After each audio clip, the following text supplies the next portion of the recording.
बोलो सतगुरुदेव की जय हो।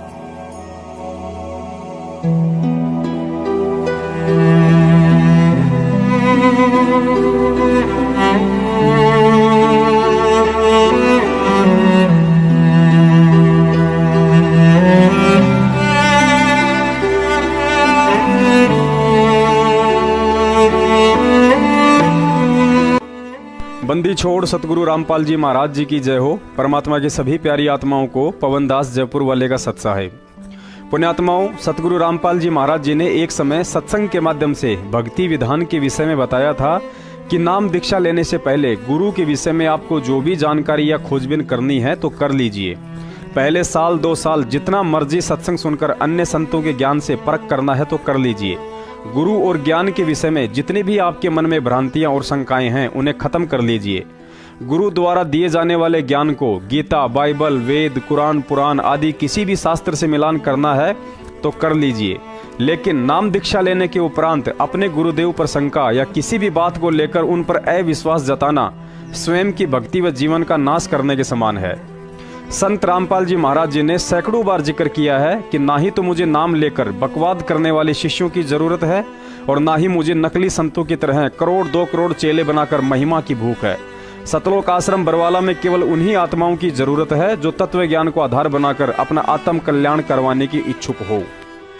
18 नवंबर सन 2014 से पहले किसी भी भगत भाई बहन को गुरु और ज्ञान पर कोई शंका नहीं थी। आश्रम में ज्ञान के ऊपर बातें चलती तो हर कोई यही कहता था कि भाई ऐसा निर्मल और शास्त्र प्रमाणित ज्ञान तो आज से पहले कहीं सुना ही नहीं था।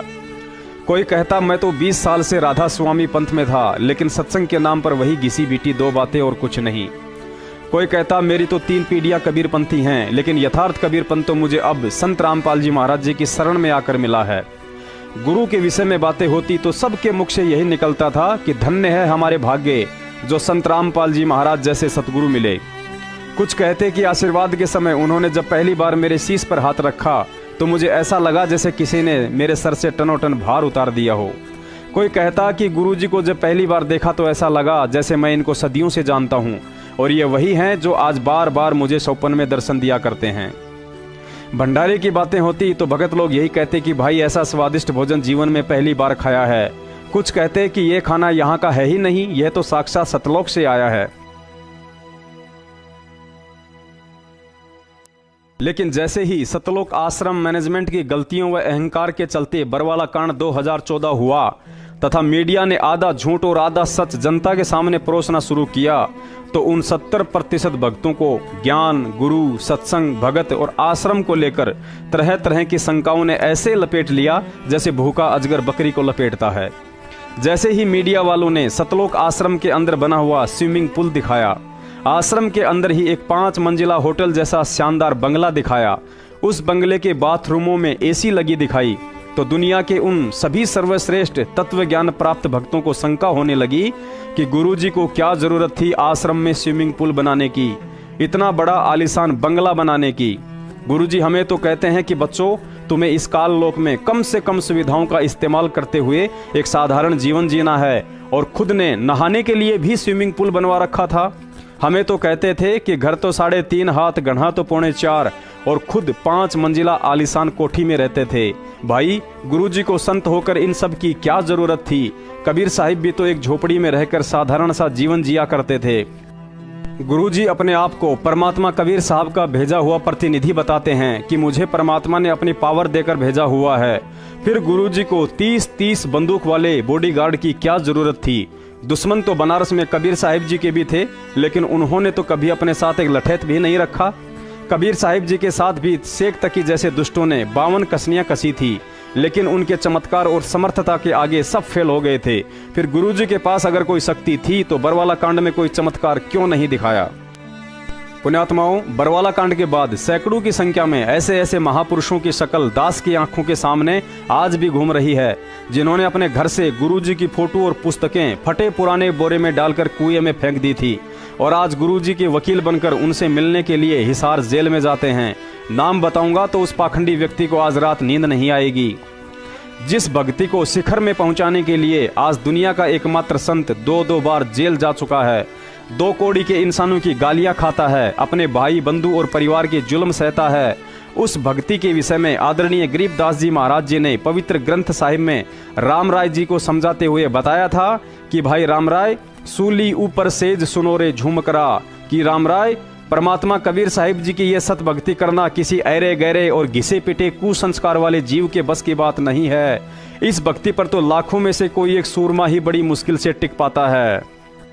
गरीबदास जी महाराज ने सूली के विषय में बताया कि पहले के समय में बड़ा दोष साबित होने पर राजा लोग दोषी व्यक्ति को सूली तोड़ने की सजा सुनाया करते थे, जो आज की उम्र कैद और फांसी से भी कई गुना अधिक कष्टदायी होती थी। जल्लाद लोग एक 5 से 6 फीट का आगे से नुकीला भाले के जैसा मजबूत सरिया जमीन में गाड़ देते थे और दोषी व्यक्ति को रस्सियों से बांधकर उस नुकीले सरिये के ऊपर बैठा दिया जाता था। वह सरिया धीरे धीरे उस व्यक्ति के गुदा द्वार से सिर के बीचों बीच बाहर निकलता था। उस कष्ट को बयान नहीं किया जा सकता। ठीक ऐसे ही एक कबीर जी की सत भक्ति है। समझो भगत की सेज अर्थात बिस्तर उस सूली के ऊपर बिछा हुआ है। अगर जरा भी मर्यादा खंडित हुई तो यह काल 84 लाख योनियों में ठोक देता है। और काल का पहला दाव है कि इस जीव को सतगुरु से दूर करना।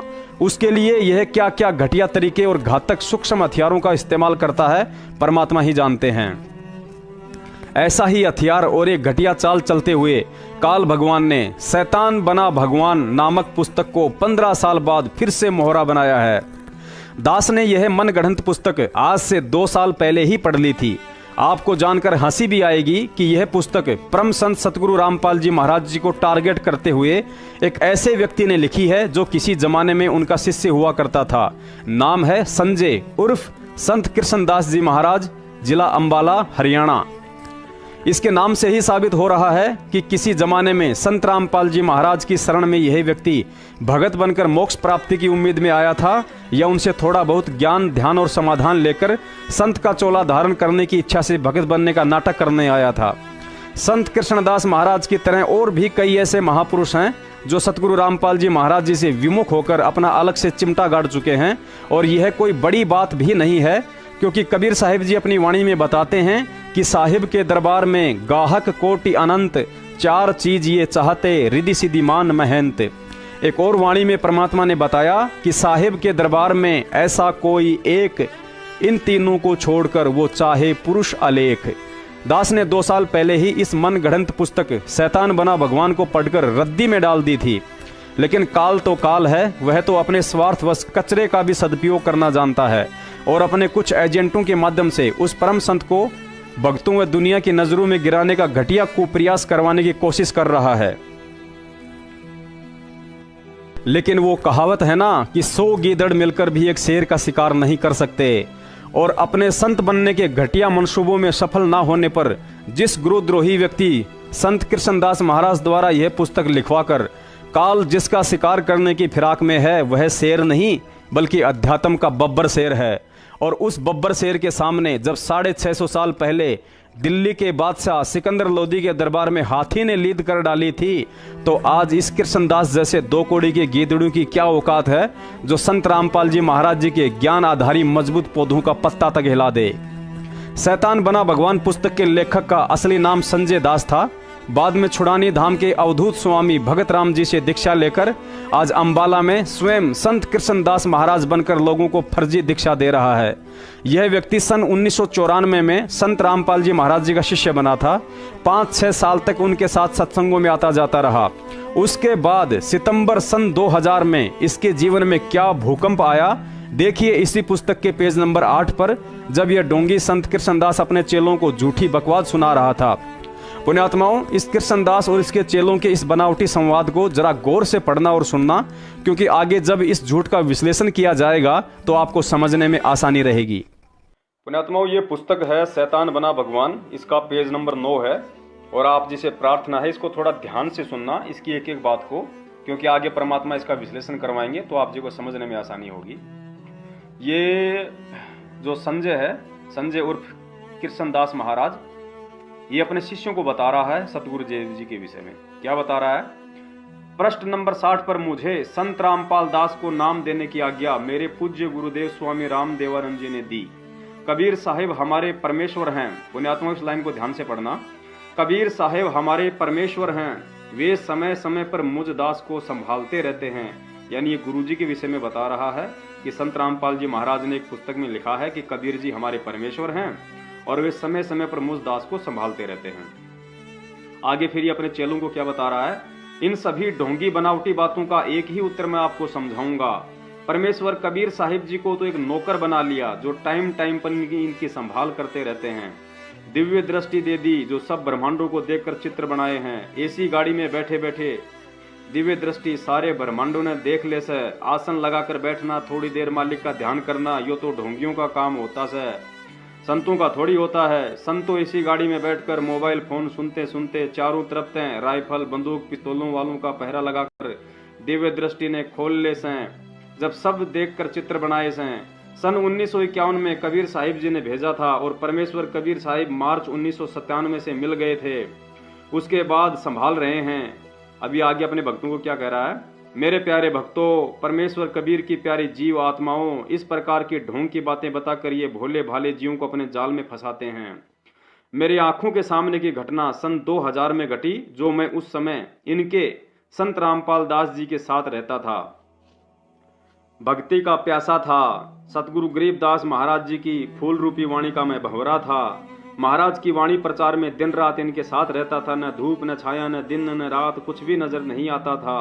बस एक ही लक्ष्य होता था कि महाराज जी सतगुरु जी की वाणी का प्रचार अखंड पाठ करते और कराते हैं।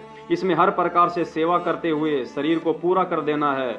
दूसरा कभी लक्ष्य ही नहीं है। ये तो मेरे बंदी छोड़ कबीर साहिब जानते हैं, आप नहीं जान सकते।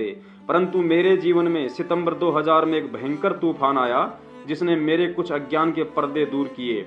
अब ध्यान से सुनना पुण्यात्माओं कि इसके जीवन में 2000 में क्या घटना घटी जो इस मूर्ख के अज्ञान के सारे पर्दे हटा दिए। रात्रि 12 बजे जब चिड़ी गांव से सत्संग करके जगत गुरु तत्वदर्शी संत रामपाल जी, उनका ड्राइवर जयवीर कपूरा करोथा वाला, सोमवीर करोथा वाला और मैं स्वयं भूतपूर्व नाम संजय भगत जी और सेवक सुनील दास एक टाटा सुमो गाड़ी में बैठकर चिड़ी गांव से लाखन माजरा रोड पर चले। अब आगे ये क्या बताना चाहेगा इसमें कि भाई संत रामपाल जी महाराज कहते हैं कि मुझे दिव्य दृष्टि मिली हुई है, मुझे परमात्मा मिले हुए हैं, मुझे समय समय पर संभालते रहते हैं। तो इन तीनों चीजों को ये अपने चेलों को समझा रहा है कि उनको कितनी दिव्य दृष्टि प्राप्त है और कितना उनको कबीर साहिब जी संभालते हैं। सुमो गाड़ी में बैठकर चिड़ी से लाखन माजरा रोड पर चले। दिव्य दृष्टि का प्रमाण 1997 में कबीर साहिब ने दर्शन दिए, उसका प्रमाण समय समय पर संभालते रहते हैं, उसका प्रमाण। तो चिड़ी गांव से एक मारुति कार पीछे लगी और उसने 2 किलोमीटर गांव से दूर जाकर संत रामपाल जी की गाड़ी की आगे अड़ा दी।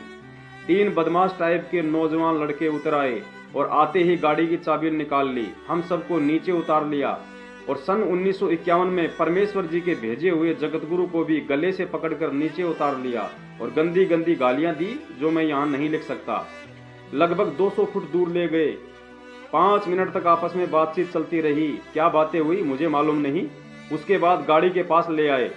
हम सबको कान पकड़वा दी और कहा यदि ऊपर उठोगे तो जान से मार देंगे और हमारी पिटाई करने लगे और जगतगुरु जी के भी कान पकड़वा दिए और लात घुसे मार कर बोल रहे थे कि बोल मेरी मौसी के घर फिर जाएगा। जगतगुरु जी मना कर रहे थे, कभी नहीं जाऊंगा, आज बख्श दो, फिर प्रचार करेगा। जगतगुरु जी बोले कभी नहीं करूंगा और नाक से 7 लकीर निकलवाई और कहने लगे आज तो छोड़ देता हूं, अगर आगे कहीं हरियाणा में प्रचार करते मिल गए तो घसीट घसीट कर मारूंगा, जा भाग जा हरामजादे।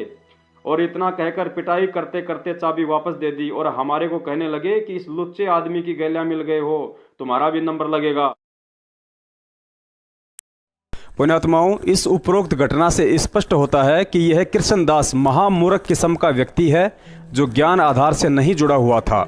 ऊपर वीडियो में आपने जो चिड़ी गांव वाली घटना सुनी, उसके बाद यह मूर्ख व्यक्ति कृष्ण कह रहा है कि इस घटना ने तो मेरी सोच ही बदल डाली, क्योंकि संत रामपाल जी महाराज कहते हैं कि जिसकी दिव्य दृष्टि खुल जाती है वह एसी गाड़ी में बैठा बैठा भी ब्रह्मांडों को देख सकता है।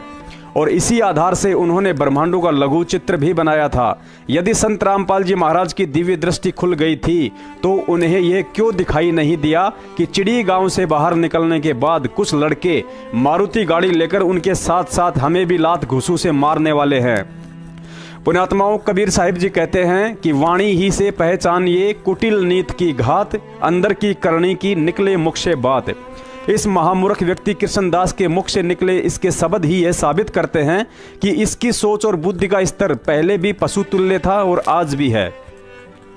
पुण्यात्माओं, याद करो 650 साल पहले की वह घटना जब कबीर साहिब जी ब्राह्मणों के सत्संगों में जाकर उन्हें ब्रह्मा विष्णु महेश जी के विषय में सवाल किया करते थे तथा एक सत्संग में उन ब्राह्मणों ने कहा कि कबीर, तेरा तो कोई गुरु ही नहीं है, फिर तू क्या जाने इन वेद शास्त्रों को। तो कबीर साहिब जी ने कह दिया था कि पंडित जी, मेरा भी वही गुरु है जो आपका गुरु है। और जब इस बात की शिकायत ब्राह्मणों ने स्वामी रामानंद जी से की तो रामानंद जी आग बबूला हो गए और कबीर साहिब जी को पकड़ कर लाने के लिए कहा। और सबको पता है 5-7 ब्राह्मणों का टोल कबीर साहिब जी को पकड़ने के लिए जुलाहों की बस्ती में गया और कबीर जी के साथ साथ उनके माता पिता नीमा नीरू जी को भी लाठियों से खूब पीटा। अब इस प्रकरण को सुनकर या पढ़कर क्या इस पुस्तक के लेखक मूर्ख व्यक्ति कृष्ण की तरह अपने स्वयं की घटिया सोच से आज हम भी ये भक्ति और कबीर साहिब जी को त्याग दें कि कबीर जी को तो असंख्य ब्रह्मांडों का स्वामी व दिव्य दृष्टि युक्त कहा जाता है। तो उस समय उनकी दिव्य दृष्टि कहाँ चली गई थी जब उन पंडितों ने स्वयं कबीर साहिब जी को व उनके माता पिता को लात घूसों से मार मार कर अधमरा कर दिया था। आगे इस मूर्ख व्यक्ति की शंका है कि संत रामपाल जी महाराज तो कहते हैं कि मुझे 1997 में पूर्ण परमात्मा कबीर साहिब जी आकर मिले थे, उसके बाद समय समय पर संभालने की कहकर अंतर्ध्यान हो गए। अर्थात संत रामपाल जी महाराज के इस कथन से तो कबीर साहिब जी उनके नौकर हो गए जो उन्हें समय समय पर संभालते रहेंगे। पुण्यात्माओं, दास को हंसी आ रही है इस अनाड़ी व्यक्ति कृष्ण के घटिया बुद्धि स्तर पर। आखिर छुड़ानी धाम के किस मंद बुद्धि महंत ने इस पशु को संत कृष्णदास महाराज की उपाधि देकर संत का चोला पहनाकर अंबाला में बैठा दिया।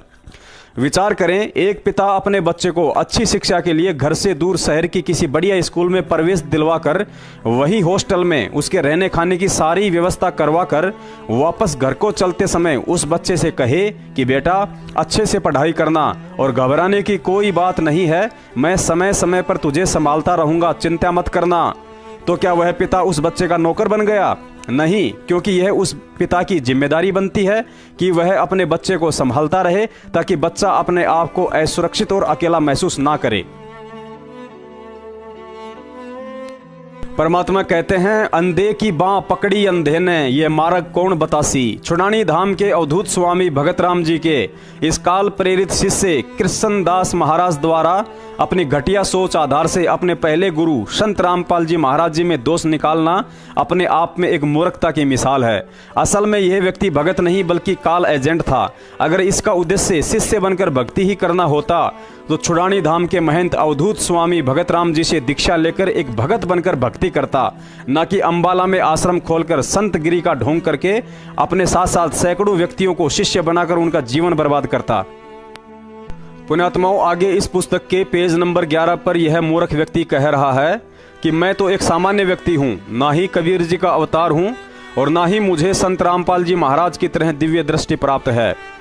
लेकिन तुरंत ही पेज नंबर 12 पर कह रहा है कि एक समय करोथा आश्रम से संत रामपाल जी महाराज के भाई महेंद्र दास और सेवक विजेंद्र ने मुझे फोन किया और कहा कि कृष्णदास महाराज जी, हम आपसे नाम दीक्षा लेना चाहते हैं, लेकिन हमने सुना है आप पहले संत रामपाल जी महाराज के शिष्य थे, आपको उस आश्रम से क्यों निकाला गया और आपको नाम उपदेश देने का आदेश किसने दिया है। आगे कृष्णदास महाराज ने लिखा है कि जब महेंद्र दास बात कर रहा था तो वही पास में जगत गुरु संत रामपाल जी महाराज भी बैठा हुआ था। पुण्यात्माओं, यह मूर्ख व्यक्ति कृष्ण पेज नंबर 11 पर स्वयं लिख रहा है कि मैं तो एक सामान्य व्यक्ति हूँ, मैं ना ही तो कबीर जी का अवतार हूँ और ना ही मुझे संत रामपाल जी महाराज की तरह दिव्य दृष्टि प्राप्त है। फिर इस पेज नंबर 12 पर यह बात लिखते लिखते अचानक से इसकी दिव्य दृष्टि कैसे खुल गई, जिसने तुरंत देख लिया कि संत रामपाल जी महाराज जी भी उस समय वहीं बैठे हुए थे जब उनका भाई महेंद्र इससे बात कर रहा था। अर्थात इस मनगढ़ंत पुस्तक में टोटल झूठ और पाखंड का समावेश मात्र बदले की भावना है और बदला यही है कि जो जो व्यक्ति मंद बुद्धि होंगे वे संत रामपाल जी महाराज जी की भक्ति से दूर हो जाएंगे। और यदि तू एक सामान्य ही व्यक्ति है, तेरा कबीर जी से कोई लेना देना नहीं है, ना ही तुझे कोई दिव्य दृष्टि प्राप्त है और ना ही उपदेश करने का आदेश है, तो फिर क्यों संत बनने का ढोंग करके लोगों को शिष्य बनाकर उन्हें नरक में ठोकने का बीजा बना रहा है। कबीर साहिब जी ने कहा था कि जो मम संत सत्य शब्द दृढ़ावे, वाके संग सब राड बढ़ावे। अर्थात कबीर जी के असली संत के साथ आज भी वही होगा जो 650 साल पहले स्वयं कबीर जी के साथ हुआ था। आगे इस पुस्तक के पेज नंबर 15 पर कृष्णदास महाराज ने लिखा है कि 2001 में पूना महाराष्ट्र में रविंद्र ढाका के यहाँ सत्संग था। मैं भी साथ ही था, लेकिन मैंने वहाँ जो देखा वह सब एक अन्य भक्त कृष्णकांत को भी बताया। आगे यह कृष्णदास महाराज पेज नंबर 16 पर लिखता है, पूना की घटना के बाद मैं बेचैन रहने लगा। कुछ दिन बाद मुझे संत रामपाल जी महाराज जी ने अपने कमरे में बुलाया, जहां वह औरत भी बैठी थी। कमरे में हम 3 ही थे। संत रामपाल जी महाराज जी का पैर उस औरत की जांघ के ऊपर रखा हुआ था और वह औरत उनके पैर दबा रही थी। मैंने महाराज जी को शिक्षा ही दी थी कि इस औरत का इस तरह आपके पास अकेले में रहना अच्छा नहीं है, बाहर लोग तकरार करते हैं।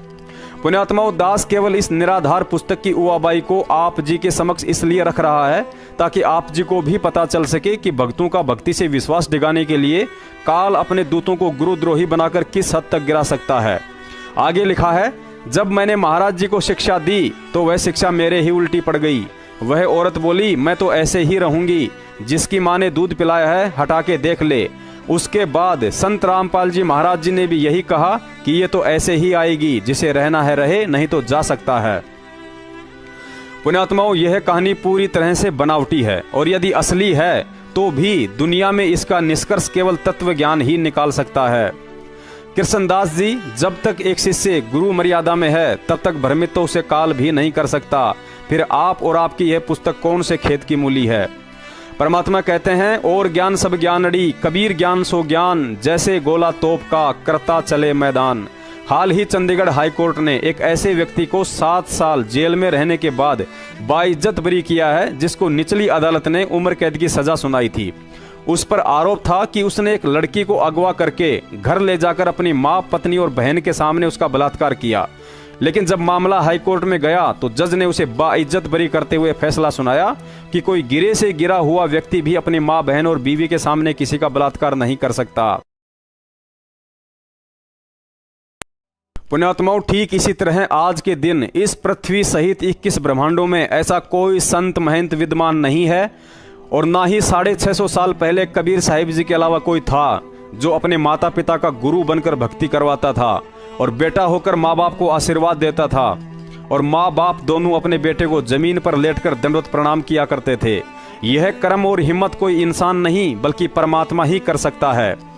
आज यदि ऐसा कोई पृथ्वी पर मौजूद है तो वह महापुरुष संत रामपाल जी महाराज है, क्योंकि भगवान वाले काम तो केवल भगवान ही कर सकता है और ऐसे महापुरुष के विषय में इतनी घटिया बात लिखना तो दूर, सोचने वाला भी घोर नरक का अधिकारी है। पुण्यात्माओं, वही सेम काशी वाली कहानी, जिस समय अर्जुन सरजुन कबीर साहिब जी के पास उनको इस गुरुद्रोही कृष्ण की तरह शिक्षा देने गए थे, तो सेम यही दृश्य था। अर्थात कबीर साहिब जी का पैर भी अर्जुन सरजुन को नाम लेने के बाद भी वैश्या दिखाई दे रही उस गणिका बहन की जांघ के ऊपर ही रखा हुआ था और वह बहन अपने पिता के चरणों की सेवा कर रही थी। लेकिन दोस्त तो अर्जुन सरजुन के मन में था, उन दोनों बाप बेटी के अंदर नहीं। अब यहाँ विचार करें, पेज नंबर 16 पर इस कृष्णदास ने स्वयं लिखा है कि मुझे संत रामपाल जी महाराज ने स्वयं अंदर बुलाया था और जब मैं अंदर गया तो उस औरत की जांघ के ऊपर संत रामपाल जी महाराज जी का पैर रखा हुआ था और वह पैरों को दबा रही थी। अरे थोते दिमाग वाले मूर्ख इंसान, यदि उन दोनों बाप बेटियों के दिमाग में तेरी तरह गोबर भरा होता या मन में कोई दोष होता तो संत रामपाल जी महाराज जी तुझे उस बहन के सामने अंदर क्यों बुलाते, या बुलाते भी तो अपना पैर एक तरफ हटा लिया होता। लेकिन गुरु की परीक्षा को तेरे जैसा रिद्धि सिद्धि और महंत बनने की भूख रखने वाला मूर्ख इंसान क्या समझे। अंतर्यामी को पहले ही पता होता है कि आगे चलकर टोकरी में रखा हुआ एक गंदा फल हजारों फलों को बर्बाद करे, इससे अच्छा है उसे बाहर फेंक दिया जाए। और संत रामपाल जी महाराज जी से सत्संगों में वह गणिका बहन की कथा सैकड़ों बार सुनने के बाद भी जब परीक्षा का समय आया तो यह कृष्णदास स्वयं ही भूल गया। अगर यह बात सत्य है तो इसमें कोई संशय नहीं है कि वह दृश्य इस मूर्ख की परीक्षा लेने के लिए उन्होंने उस सरोज नाम की बहन को निमित्त बनाकर दोहराया होगा। इसने अपनी पुस्तक में उस बहन का नाम नहीं लिखा है, लेकिन दास को इस घटना के विषय में सारा पहले ही पता था। कहते हैं गुरु की परीक्षा में कोई बिरला ही पास होता है। एक समय नानक साहिब जी ने अपने शिष्यों की परीक्षा ली। उन्होंने एक मुर्दा इंसान मंगवाया और अपने सभी शिष्यों को आदेश दिया कि जो जो व्यक्ति मुझे अपना गुरु मानता है इस मुर्दे को खाना शुरू कर दे। सब के सब पीछे हट गए, केवल एक शिष्य ही सामने आया और कहा, गुरुजी आगे से खाना शुरू करूं या पीछे से। असल में लोगों को वह मुर्दा दिखाई दे रहा था, लेकिन वह हलवा प्रसाद था और वही एक शिष्य आगे चलकर गुरु अंगद देव जी के नाम से प्रसिद्ध हुआ। उसके बाद इस पुस्तक में आगे यह मूर्ख प्राणी स्वयं लिख रहा है कि जब मैं आश्रम से आने लगा तो मुझे संत रामपाल जी महाराज जी ने बहुत डराया कि भक्ति से दूर होगा तो गधा बनेगा, नरक में जाना पड़ेगा, आदि आदि। मूर्ख व्यक्ति जिसे तू डराना कह रहा है उसे संत भाषा में समझाना कहते हैं, जो कि संत रामपाल जी महाराज पिछले 23 साल से सभी को संदेशा देते आ रहे हैं कि सतगुरु के उपदेश का लाया एक विचार, जय सतगुरु मिलते नहीं तो जाते नरक द्वार। नरक द्वार में दूध सब करते खेचा तानी, उनसे कभू न छूटता फिर फिरता चारों खानी। चार खानी में भरमता कभू न लगता पार, सो फेरा सब मिट गया मेरे सतगुरु के उपकार। पुण्यात्माओं, यह सत्य भक्ति मार्ग और इस भक्ति मार्ग से जीवों को भटकाने के लिए काल भगवान 72 करोड़ अप्सराएं और 9 लाख उर्वशी सहित अपनी पत्नी दुर्गा तक को साधक का विश्वास डिगाने के लिए कैसी कैसी घटिया हरकतें करने के लिए बाध्य कर देता है। उदाहरण के लिए कबीर साहिब जी का मगर से सतलोक जाना और रास्ते में स्वयं दुर्गा द्वारा उन पर तरह तरह के डोरे डालने वाला प्रकरण ही काफी है। फिर इस कृष्णदास जैसे 2 कौड़ी के एजेंट द्वारा ऐसी मन गढ़ंत पुस्तक छपवाकर भक्तों को डिगाने की कोशिश तो ऊंट के मुंह में जीरे जैसा छोटा सा प्रयास है। परमात्मा ने इसीलिए कहा था कि पाकी फसल देखकर गर्बियो मत किसान, अभी तो झोले बहुत हैं भाई घर आले तब जान। दुनिया भूल चुकी है तो याद दिला देते हैं कि 650 साल पहले कबीर साहिब जी ने तत्व ज्ञान की उल्टियां कर रहे अपने 64 लाख शिष्यों की परीक्षा लेने के लिए एक गणिका बहन जो नाम उपदेश से पहले वैश्या का कर्म करती थी उसे निमित्त बनाया और कुछ ऐसा खेल रचा कि जगत के साथ साथ हम 64 के 64 लाख मूर्खों ने कबीर साहिब जी को भड़वा भड़वा कहकर त्याग दिया था। लेकिन आज 650 साल बाद हमें समझ आ रहा है कि भड़वा परमात्मा नहीं, असली भड़वे तो हम थे जो इस कृष्णदास महाराज जैसे किसी ऐरे गहरे नत्थु बेरे के कान भरने से भ्रमित हो गए थे। पुण्यात्माओं, इस काल प्रेरित दुनिया के लोग भी बड़े अजीबोगरीब है। दुनिया वालों ने जिस कबीर साहिब को 650 साल पहले भड़वे का प्रमाण पत्र दे दिया था, आज उसी कबीर साहिब जी को पुनः पूर्ण परमात्मा का प्रमाण पत्र देकर कुछ तो उनकी भक्ति कर रहे हैं और कुछ उन्हीं के नाम से दुकान खोलकर बैठे हैं। आज से 15 साल पहले यह पुस्तक लिखकर इस गुरुद्रोही कृष्ण ने भी काल प्रेरणा से वही कहानी दोहराकर भक्तों को संत रामपाल जी महाराज जी से दूर करना चाहा था। लेकिन भगत का स्वभाव हंस जैसा होता है, वह निरख परख किए बिना सतगुरु तो बहुत दूर की बात किसी आम व्यक्ति में भी दोष नहीं देख सकता है, क्योंकि इस सत भक्ति में सोचे हुए का भी क्रमदंड जीव को भुगतना पड़ता है। इस कृष्ण जैसे पाखंडी लोगों ने ही कबीर साहिब जी के विषय में हम 64 लाख को उल्टा पाठ पढ़ाकर उनसे दूर कर डाला था, जिसकी सजा हम आज तक भुगत रहे हैं। देखिए इस मन गढ़ंत पुस्तक शैतान बना भगवान का वही पेज नंबर 16, जिसको पढ़ने के बाद आप जी को पता चलेगा कि इस कलयुगी गुरुद्रोही कृष्ण की बुद्धि का स्तर अर्जुन सर्जुन से अधिक नहीं है, जो कबीर साहिब जी को शिक्षा देकर उनके ही गुरु बन बैठे थे। उन्होंने कहा था कि गुरुजी यह नीच का घर है, आपको यहाँ नहीं बैठना चाहिए था, बाहर काशी में आपकी बदनामी हो रही है। और ठीक यही शब्द इस पुस्तक के 16 नंबर पेज पर इस मूर्ख कृष्ण ने स्वयं अपने हाथों से लिखे हैं। पुण्यात्माओं, देखिए इस पुस्तक का पेज नंबर 16 जिस पर यह मूर्ख व्यक्ति कृष्ण लिख रहा है। तो मैंने हिम्मत सी करके कहा कि यह औरत अकेली अंदर आती है, और जब आप पूना गए उस दिन से पूरा दिन व पूरी रात यह अंदर आपके कमरे में ही रही। यह सब अच्छा नहीं है, हम गलत नहीं सोचते, परंतु यह सब अच्छा नहीं है। मैंने तो एक शिक्षा ही दी थी, परंतु उल्टी मेरे ही पड़ गई। पुण्यात्माओं, गुरुजी ने एक सत्संग में बताया कि 2 लड़के स्वांग देखने गए थे। उस स्वांग में एक स्त्री और पुरुष एक्टिंग कर रहे थे। एक साथी ने कहा कि देखो यह लड़की कितनी सुंदर है। साथी ने कहा कि यह लड़की नहीं बल्कि लड़का है, लेकिन वह मानने को तैयार नहीं था। स्वांग खत्म होने के बाद वह लड़का अपने साथी को उस कमरे में ले गया जहां लड़की की एक्टिंग कर रहा वह लड़का लड़की वाले अपने सभी कृत्रिम अंग उतारकर खूंटी पर टांग रहा था। साथी ने कहा कि यह तो वास्तव में लड़का ही है।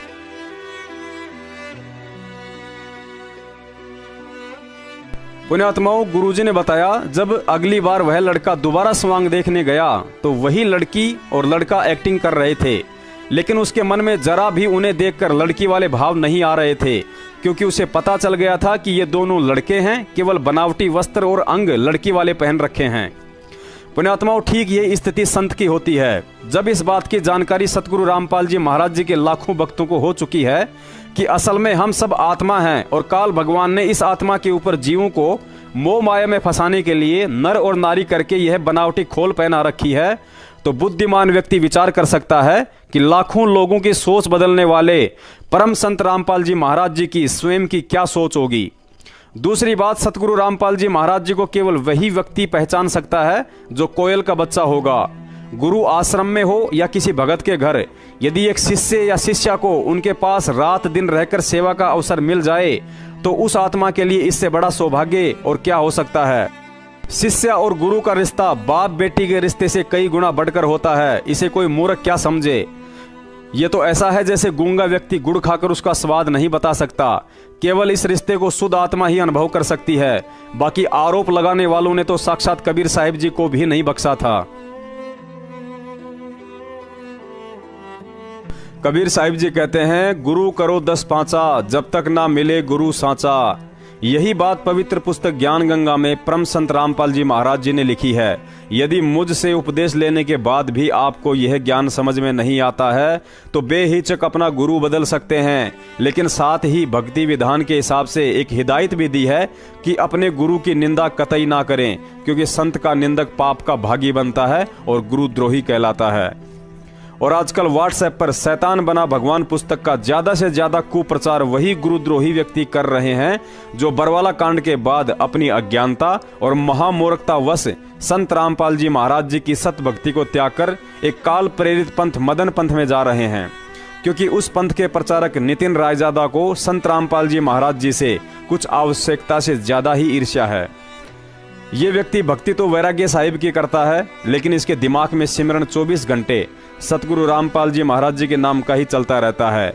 इसे लगता है यदि संत रामपाल जी महाराज जी को नीचा दिखा दिया जाए तो मैं सर्वाजीत बन सकता हूँ। इस मदन पंथी नितिन की सोच और बुद्धि उस भैंसे के जैसी है जिसका जिक्र एक बार सत्संग में सतगुरु रामपाल जी महाराज जी ने किया था। एक गांव में भैंसा रहता था, लेकिन आसपास के भैंसों से इतना द्वेष रखता था कि किसी को भी अपनी सीमा में घुसने नहीं देता था, और कभी कभार कोई गलती से उस गांव में आ भी जाता था तो उसे मार मार कर भगा देता था। एक दिन उस गांव के रास्ते कोई महावत हाथी लेकर जा रहा था। गर्मी का समय था, सोचा इस तालाब के किनारे कुछ समय आराम करता हूं और तब तक हाथी भी तालाब में नहा लेगा। महावत ने हाथी को तालाब में छोड़ा और पेड़ के नीचे सो गया। हाथी तालाब के अंदर गहरे पानी में जाकर बैठ गया। केवल उसके सिर के ऊपर का थोड़ा सा हिस्सा ही बाहर दिखाई दे रहा था। संयोगवश उस तालाब की तरफ उस भैंसे राम का आना हो गया। जब उसे तालाब में हाथी के सिर का थोड़ा सा वह काला काला हिस्सा दिखाई दिया तो आग बबूला हो गया और सोचने लगा कि मेरी इजाजत के बिना किस गांव के भैंसे की इतनी औकात हो गई इस तालाब में नहाने की। गुरुजी बोले, भैंसा उसे मारने के खातिर 100 की स्पीड से दौड़ा और पानी में छलांग लगा दी। जैसे ही उसने पानी में छलांग लगाई तो हाथी भी खड़ा हो गया। अब जैसे ही हाथी खड़ा हुआ तो गुरुजी हंसते हुए बोले, पहली बार इतना बड़ा जानवर देखकर भैंसे का टट्टी पेशाब दोनों निकल गए, और जितनी तेजी से तालाब में घुसा था उतनी ही तेजी से बाहर को भागते हुए 2 किलोमीटर दूर जाकर देखा कि आज ये क्या बला थी। अब तक इस नितिन जैसे लोगों का पाला केवल भैंसे से ही पड़ा था।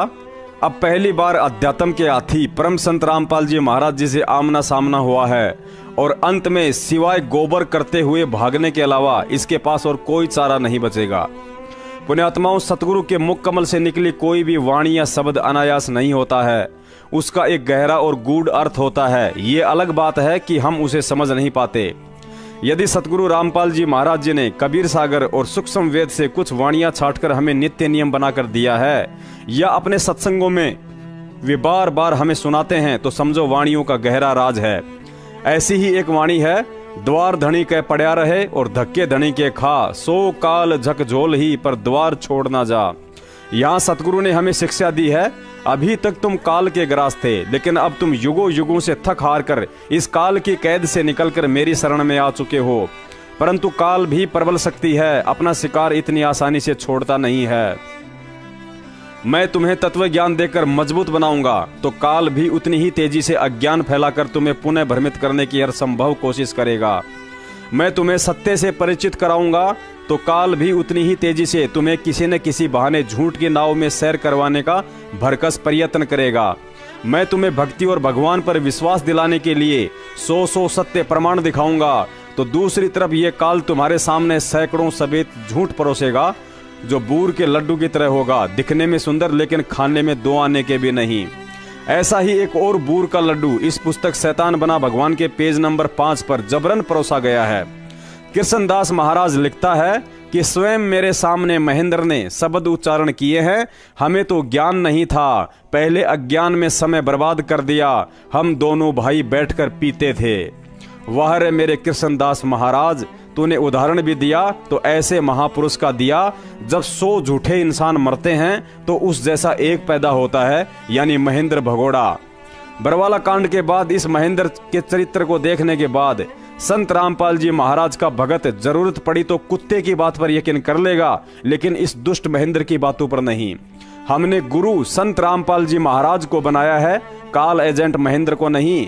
और ना ही हमें तेरी और तेरे बाप महेंद्र की बातों पर कोई यकीन करना है, क्योंकि तू 2001 में ही गुरुद्रोही बन चुका था और महेंद्र 2014 के बाद बन गया। पुण्यात्माओं, इसीलिए दास ने यह पुस्तक आज से 2 साल पहले ही रद्दी में डाल दी थी, क्योंकि इस पुस्तक में लिखी किसी भी बात का कोई ठोस आधार या प्रमाण नहीं है और ना ही इन बातों का वर्तमान में कोई वजूद है। और रही बात शराब पीने की, तो मूर्ख प्राणी कृष्णदास यह बात नारद जी से जाकर बोल कि तेरा गुरु कालू झीमर तो नाम लेने से पहले शराब पीता था, मांस खाता था, तू उसे छोड़ क्यों नहीं देता। यह बात जाकर उन 100 करोड़ हिंदुओं को बोल कि तुम जिस रामायण को पढ़कर पंडिताई कर रहे हो, उस रामायण को लिखने वाले वाल्मीकि जी पहले मांस खाते थे और शराब पीते थे, अतः तुम इस रामायण को पढ़ना छोड़ क्यों नहीं देते। और फिर आकर मुझे बताना कि नारद ने कालू झीमर को त्याग दिया या हिंदुओं ने रामायण को पढ़ना त्याग दिया, और यदि नहीं तो तेरे बराबर नीच इंसान कोई दुनिया में नहीं जो ईर्ष्यावश कुछ भी लिख रहा है। दूसरी बात, इस भक्ति का विधान कबीर साहिब जी ने बनाया है और उनके विधान में शिष्य के लिए हिदायत है कि गुरु की कथनी पर चलना है, करनी पर नहीं। मुझ पवनदास को सतगुरु रामपाल जी महाराज जी से सन 2013 में नाम दीक्षा मिली थी। अब सन 2012 में या उससे पहले संत रामपाल जी महाराज अपने भाई के साथ शराब पीते थे या हुक्का, वे बालाजी पूजा करते थे या खाटू श्याम जी, मुझे इन सब बातों से कोई लेना देना नहीं है। ठीक ऐसे ही यदि किसी भगत ने उनसे सन 1994 में नाम दीक्षा ली है तो सन 1993 या उससे पहले संत रामपाल जी महाराज क्या करते थे और क्या नहीं, इन सब बातों से उस भगत को कोई लेना देना नहीं होता है और ना ही होना चाहिए। अरे नालायक इंसानों, रही बात हम भक्तों के विश्वास की, तो उस पाखंडी कृष्णदास महाराज ने तो अपनी पुस्तक में खाली एक ही औरत का जिक्र किया है। यदि सैकड़ों भी दिन रात उस परमपिता के शरीर से लिपटे रहें तो भी इस सृष्टि में ऐसी कोई शक्ति नहीं है जो हमारा विश्वास सतगुरु रामपाल जी महाराज और उनकी भक्ति से डिगा सके। तुम तो खाली ये बनावटी बातें इन पुस्तकों में लिख रहे हो। यदि यही बात संत रामपाल जी महाराज अपने मुख कमल से भी कह दें तो भी हम आत्माओं को यकीन नहीं होगा, क्योंकि यह आध्यात्मिक खेल है जिसे समझना तुम जैसे माया के पुजारियों के बुद्धि के बाहर की बात है। पुण्यात्माओं, परमात्मा की वाणी है, एक टूक के कारण कुत्ता 70 घर फिर आवे और विश्वास के कारण हाथी घर पर बैठा बैठा मन भर खावे। तो भाई, हम उन कुत्तों में से नहीं हैं जो आज किसी गुरु के चरण चाट रहे हैं और कल को किसी और के चाटने लग जाएंगे। तत्व ज्ञान देकर सतगुरु रामपाल जी महाराज हमें अपनी पहचान करवा चुके हैं। हम काल के कुत्ते नहीं बल्कि दयाल के हंस हैं। नितिन जी, वह समय काफी पुराना हो चुका है जब सर्वानंद जैसे पंडितों ने हमारी अज्ञानता का फायदा उठाकर हमारे से तालियां बजवा दी थी कि कबीर हार गया, कबीर हार गया। उस समय हम तो अनपढ़ थे ही थे, लेकिन कबीर साहिब जी भी अनपढ़ बनकर लीला कर रहे थे। लेकिन वर्तमान का कबीर इंजीनियर है, इंजीनियर। पहले सिंचाई विभाग का बनकर पौधों को सींचा करता था और अब अध्यात्म का इंजीनियर बनकर अपने भक्तों को सींच रहा है। आज आप लोग ये जो थोते परमाणु बम फोड़कर जिन भक्तों को तोड़ने की फिराक में घूम रहे हो, वह गंदगी तो बरवाला कांड 2014 में ही संत रामपाल जी महाराज से दूर हो चुकी है। बरवाला कांड के बाद अपने मन में सच्चे सतगुरु के प्रति दोष लाने वाले उन मंदबुद्धि लोगों ने तत्व ज्ञान आधार से यह विचार नहीं किया कि जिस संत रामपाल जी महाराज ने अध्यात्म के जो प्रमाणित रहस्य दुनिया के सामने उजागर किए हैं, उन्हें उजागर करने का अधिकार व आदेश कबीर साहिब जी ने आदरणीय धर्मदास जी को भी नहीं दिया था और ना ही गरीबदास जी को दिया। गुरुजी ने एक सत्संग में बताया था कि मैं कहता आखन की देखी और तुम कहते कागज की लेखी। गुरुजी ने साफ साफ कहा था कि बच्चों, भक्ति की जंग विश्वास रूपी हथियार से लड़ी जाती है। यदि सतगुरु पर विश्वास है तो ही तुम्हारे ये मंत्र रूपी बाण सही से काम करेंगे। मैं तुम्हें 23 साल से वेद, गीता, कुरान, पुराण, बाइबल आदि से 100 सत्य प्रमाण दिखाकर भक्ति का पहलवान बनाना चाहता हूं, ताकि तुम्हारा सतगुरु पर अटल विश्वास और भक्ति पर दृढ़ता आने वाली पीढ़ियों के लिए एक मिसाल बने। जैसे आज तुम लोग मीराबाई, नानक जी, सदना जी, नामदेव जी और प्रहलाद भगत जैसे दृढ़ भक्तों के किस्से सुनकर भक्ति कर रहे हो, ऐसे ही आने वाली पीढ़ियां भी आज इस संकट के दौर में भी दृढ़ होकर भक्ति कर रहे तुम भक्तों की कहानियां सुनकर मजबूत बनी रहें। परमात्मा कहते हैं, गरीब कच्चा हीरा कर्च हो नहीं सहे घनमार, ऐसा यह मन हो रहा लेखा लेकर तार। अगर कभी कोई कॉल एजेंट हमारे सामने इस तरह की घटिया उआबाई युक्त पुस्तक या निराधार बातें करके विचलित करने की कोशिश करें तो समझ लेना सतगुरु हमारे विश्वास की परीक्षा ले रहा है। गुरु मानुष कर जानते ते नर कहिए अंध, ओ है दुखी संसार में फिर आगे काल के फंदे। कहते ऐसे महापुरुष को एज ए तुम मनुष्य ट्रीट करोगे तो लाभ नहीं मिलेगा। उसके लिए परमात्मा क्या कहते हैं कि गुरु गोविंद कर जानियो, रहियो शब्द समाए, मिले जब दंडवत बंद की, नहीं पल पल ध्यान लगावे। कि गुरु को परमात्मा जानकर आप व्यवहार करना। अपने आत्मा एक सीधी सी बात है, जैसे ये दास परमात्मा ने भेज दिया, तो दास वो परमात्मा नहीं है जिसकी आपको चाह है। लेकिन इस दास को एज ए गॉड ना मानोगे, भगवान की तरह नहीं मानोगे, तो वो भगवान नहीं मिल सकता। अब जैसे एक गणित का एक प्रॉब्लम आती है, गणित में एक प्रश्न आता है, उसमें मूलधन ज्ञात करना होता है, बाकी दर भी टाइम भी सारा कुछ दिया होता है। तो उस मूलधन तो अरबों खरबों में होता है, अरबों खरबों का अमाउंट कई करोड़ रुपए का होता है। तो उस कई करोड़ अरब खरब के मूलधन को जानने के लिए आपको मानना पड़ता है सपोज मूलधन इज 100 रुपीज। जो मूलधन है वो 100 रुपये, मान लो मूलधन 100 रुपये मानकर हम सवाल निकाला करते, प्रॉब्लम हल करते थे।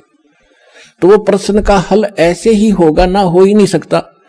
लेकिन वो 100 रुपये मूलधन नहीं है, लेकिन वो मानना पड़ेगा, तब उससे वो दर निकलेगी और उसके बाद फिर कैलकुलेशन करके हम निकालते हैं। वो ओरिजिनल मूलधन तब प्राप्त होता है, तब हम सफल होते हैं। इसी प्रकार आप जी ने इस दास को मानना पड़ेगा। मान लो रामपाल भगवान, रामपाल वो भगवान नहीं है।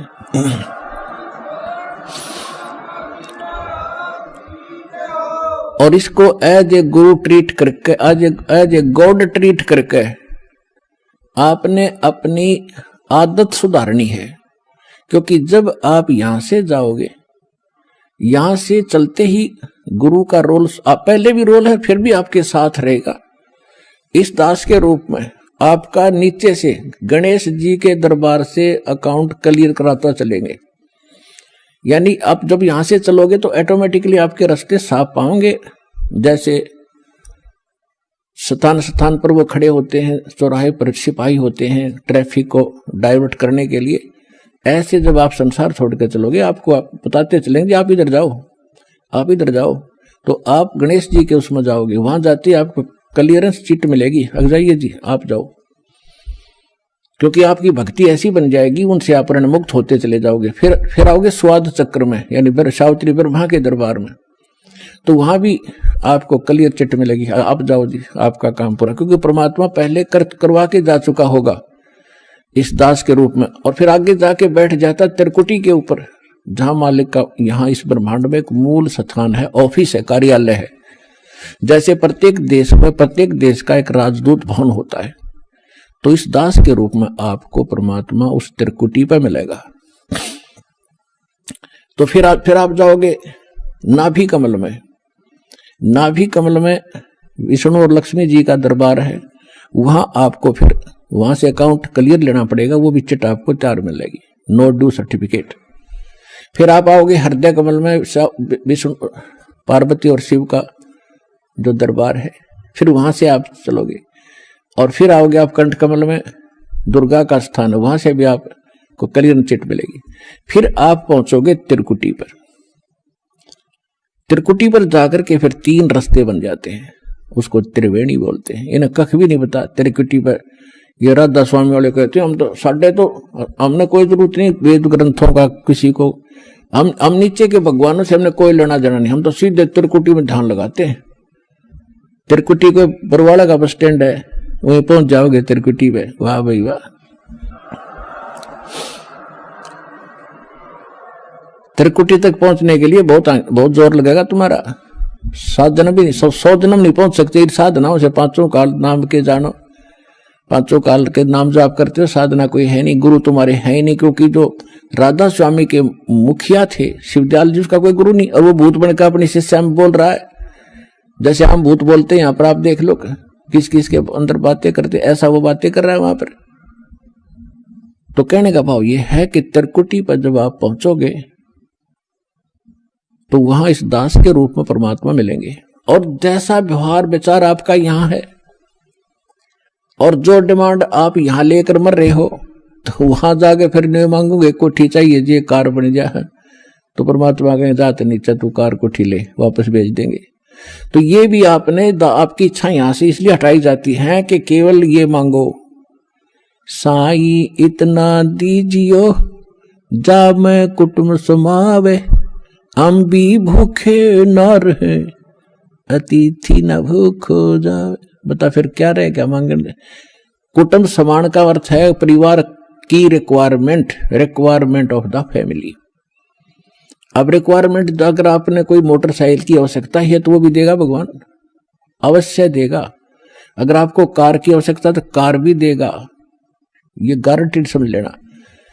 अब जिसने जाना है खेत में और वापस आना, बताओ वो क्या करेगा हेलीकॉप्टर का, वो तो मतलब की बकवाद कर रहा है। तो इस तरह की और फिर कहने अभाव ये मान ले कार मिल गई जब के कौन सा तो देवता बन गया, निर्धन भक्ति कर रहा है, मजदूर भक्ति कर रहा है। भक्ति भगवान को प्यारी है, भगत भगवान को प्यारा है, तो भक्ति करनी पड़ेगी। किसी ने सुविधा है ऐसे जाने में तो वो कोई दिक्कत नहीं, वो ले लो, वो दे देगा। लेकिन एक मजदूर ने कहा मैंने कार चाहिए, तो कार ने शर्म मारा, कसी ठा के जाके वहां खड्डा खोदना, कार ने क्या करेगा। हाँ, भक्ति दोनों ही करोगे, दोनों ही मुक्त होंगे। एक भक्ति दोनों ही सफल होगे, वो कार में घूमने भी सफल होगा और मजदूर भी को भी वही पद मिलेगा जो उस कार में बैठे हुए को मिलेगा। तो हमने तो वो चाहना है, यहाँ की वस्तु चाहिए नहीं आपको। तो इस प्रकार जब इस तरह की भावना आपकी हट जाएगी तो वहां त्रिकुटी पे एग्जाम होगा आपका। जैसा व्यवहार जैसा विचार आपका यहाँ इस दास के प्रति है, भगवान देखता रहता है।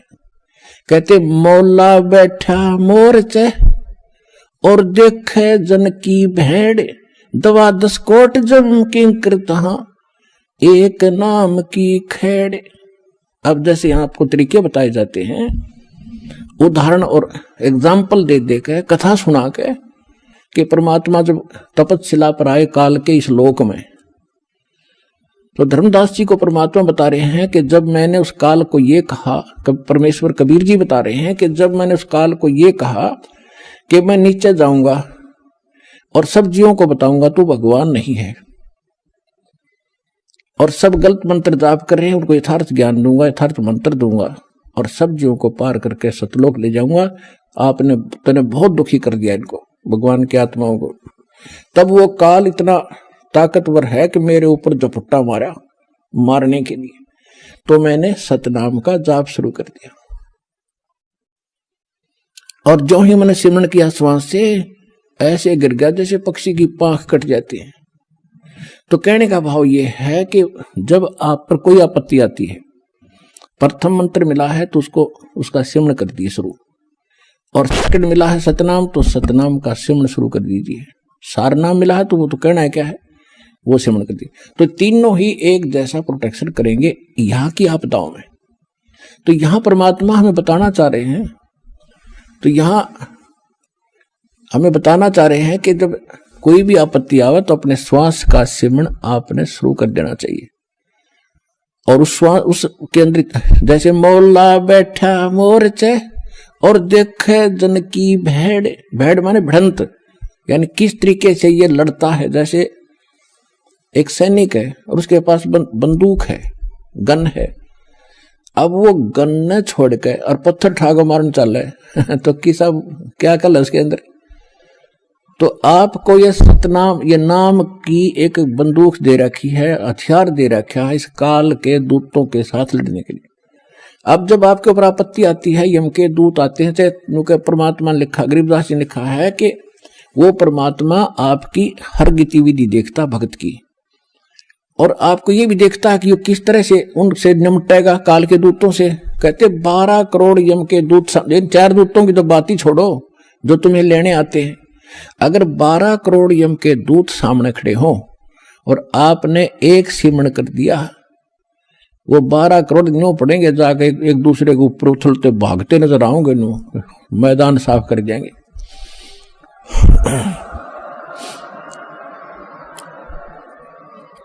अब कहते हैं मौला बैठा मोर्चे, मौला माने वो परमात्मा अपने स्थान पर देखा, और आप बैठे, मौला बैठा मोर्चे देखे जन की भेड़। जो मोर्चे में भक्त बैठा है, यानी मोर्चा है हमारा हर काल का ही, उसके साथ हम लड़ रहे हैं, संघर्ष कर रहे हैं, भक्ति कर रहे हैं, हरि सिमरण कर रहे हैं।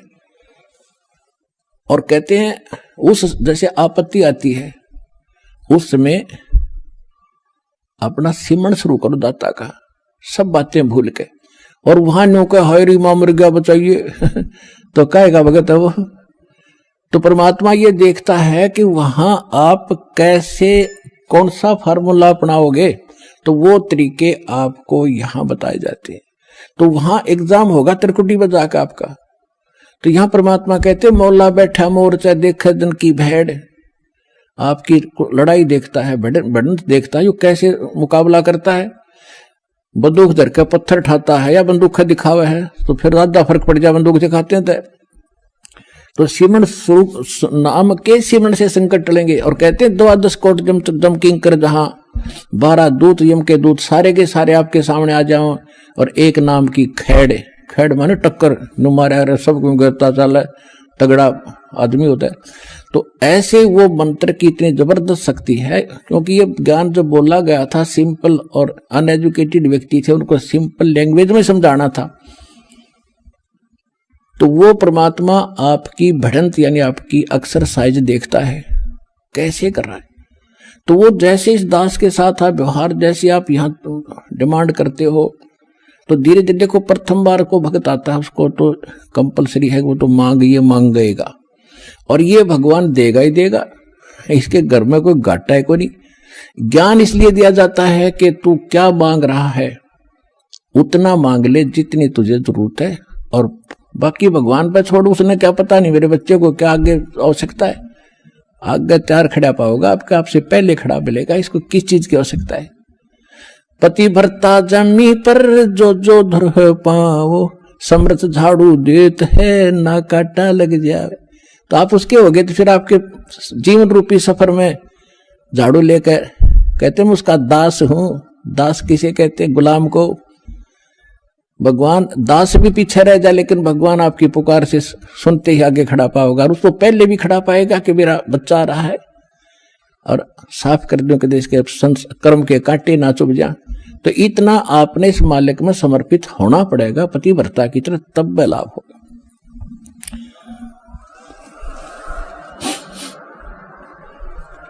जब आप त्रिकुटी पर पहुंचोगे, अब जैसा भाव आपका यहां है, जैसे सोपन में भी फिर ऐसा ही करते हैं, जैसा आप अपने जागृत जीवन में कर रहे हो दिन में, ऐसा ही आपका फिर स्वप्न होगा। ये स्वप्न दिन में कोई केले बेचे रेडी लगा के बाजार में, वो करता ले 10 के 20, 10 के 20, 10 के 20, 8 के 20, 8 के 20, ऐसा नहीं मिलेगा। तो सपने में फिर वो नहीं बोलेगा ले 10 के 20, 10 के 20। तो अब जैसा रिहर्सल आप यहां कर रहे हो, जब आपकी मृत्यु होगी आपको स्वप्न होगा, और उस स्वप्न में आप जो यहां कर रहे हो वही वहां बोलोगे जाके भगवान के दरबार में, भगवान के सामने। तो इसलिए पहले देखो, ये तो मालिक है, आपको टाइम देगा पूरा, आपकी उम्र बढ़ाओगा जब भक्ति नीत रखोगे तो, और तब तक आपकी यहाँ की संसारिक सुविधा भी सारी सेट कर देगा, क्योंकि उसको मालूम है ये जीव है और कितना ज्ञान सुना ले। जब तक, अब सीधी सी बात है, जब तक पैर में काटा है इतना कितनी सलाह दे ले जूता पहन ले, जूता पहन ले, कतई नहीं पहन सकता। वो तो काटा काट निकालना ही पड़ेगा जब जूता पुराना है। तो ये दास आपसे भक्ति करावेगा तो आपके ये कर्म के काटे ये दुख जरूर दूर करेगा, ये गारंटी समझे।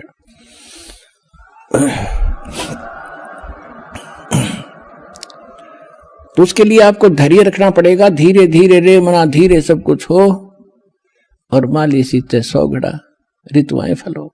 फिर गुरु मानुष कर जानते, गुरु बिन माल, गुरु मानुष कर जानते ते नर कहीं है अंध, ओ है दुखी संसार में फिर आगे काल के फंद।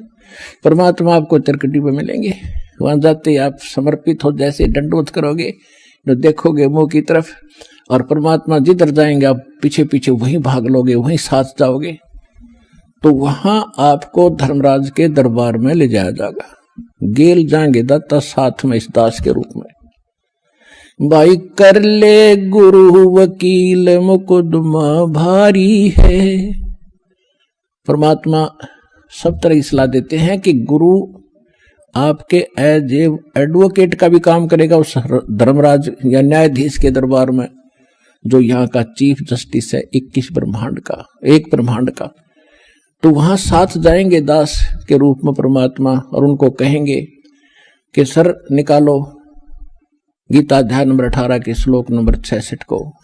ये विधान है भगवान का, सर्वधर्मान परित्यज माम एकम शरणम व्रज अहम तवा सर्व पापे भयमुक्षामि मा शुच। वो किताब खुल जाएगी गीता वहीं पर कि इस तेरे भगवान की बोली हुई है ये, इस ब्रह्म की। और देखो ये क्या कहता है कि मेरे सत्र के सब पूजा मुझे दे दो और फिर तुम जाओ, अब जी छोड़ो इसको।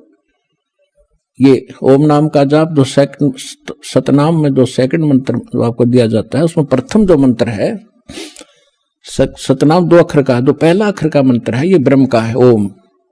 इसकी कमाई वहां दे देंगे, फिर वो ऑटोमेटिकली छोड़ देंगे, आ जाओ जी आप फिर। और फिर जो दूसरा मंत्र है सतनाम का दूसरा अक्षर है, उसकी कमाई फिर अक्षर पुरुष के लोक में देंगे जाके, वहां भी आपके साथ रहेगा परमात्मा इस दास के रूप में।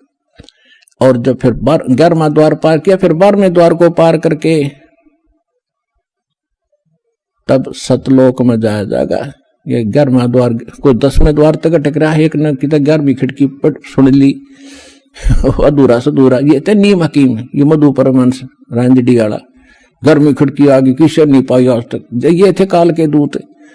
और परमात्मा को पता था कि इन मेरा संत धोएगा जाके सारे की पोल पाड़ देगा। तो वो 12वां द्वार पार करके सतलोक में प्रवेश करेंगे और तब वहां चले जाएंगे जहां लौटकर कभी नहीं आते। तो परमात्मा की भक्ति और साथ में गुरु का यूं सहयोग आपको सदा बनाए रखना पड़ेगा। गुरु को सिर पर राखियो, गुरु सौंप्या से सौंप्या गुरुदेव को, सफल हुआ ये शीस नित्यानंद इस शीस पर आप बसे जगदीश। कोटि जीव कोटि शीस तन दे लिए, जमराजा की फेंट एक शीस दे के देख ले, सतगुरु अपने की भेंट। कहते इस काल को तने असंख्य शीश दे दिए, कित बेमौत मारा तेरे को, और एक शीश गुरु को देकर देख सतगुरु को। शीश देने का मतलब ये नहीं काट कर देना। एक गुरु शिष्य थे, और गुरु उनको पढ़ा करते थे, बेटा गुरु की आज्ञा का पालन होना चाहिए, गुरु को भगवान के तुल्य मानना चाहिए। एक दिन उस गुरु ने परीक्षा लेनी चाहिए और कहा कि भाई आज मैं आपसे एक आदेश करता हूं। 5-7 भगत थे गुरु चेले, तो सब चेले कहने लगे जो आदेश हो गुरुदेव कि भी मेरे सिर में 5-5 जूते मारो। अब 5 के 5 सुन हो गए। तो फिर वो याद दिलाते हैं कि गुरु की आज्ञा का जो पालन नहीं करते वो शिष्य फेल होते हैं। भाई देख लो, और तो उठे नहीं, एक खड़ा हुआ, अपना जूता निकाला, गुरुजी के चरणों में बैठ के अपने सिर में मारे 5 पट्टा पट। गुरुजी बोला भाई डांडी मत मारे, तेरे सिर में नहीं मेरे सिर में कहा था मैंने, मेरे मारे। तो उस विवेकशील चेले ने कहा जी ये दास का शीश भी तो आपका ही है। तो कहने का भाव ये, आपने ऐसे समर्पित और विवेक से होना पड़ेगा, तब गुरु बिना आपका मोक्ष नहीं। और गुरु आपको मिल गया, आप कल्याण कराओ, अपने परिवार को लाओ और जहां तक संभव हो सके इस ज्ञान को फैलाओ, बहुत बड़ा परोपकार होगा, आपको विश्व का कल्याण होगा। बोलो सतगुरुदेव। जिसके सिर पर कृपा गुरु की, वो दुख कैसे पाएगा। जिसके सिर पर कृपा गुरु की, वो दुख कैसे पाएगा। नाम गुरु जी का जप लेगा, नाम गुरु जी का जप लेगा, जीवन सफल बनाएगा। जिसके सिर पर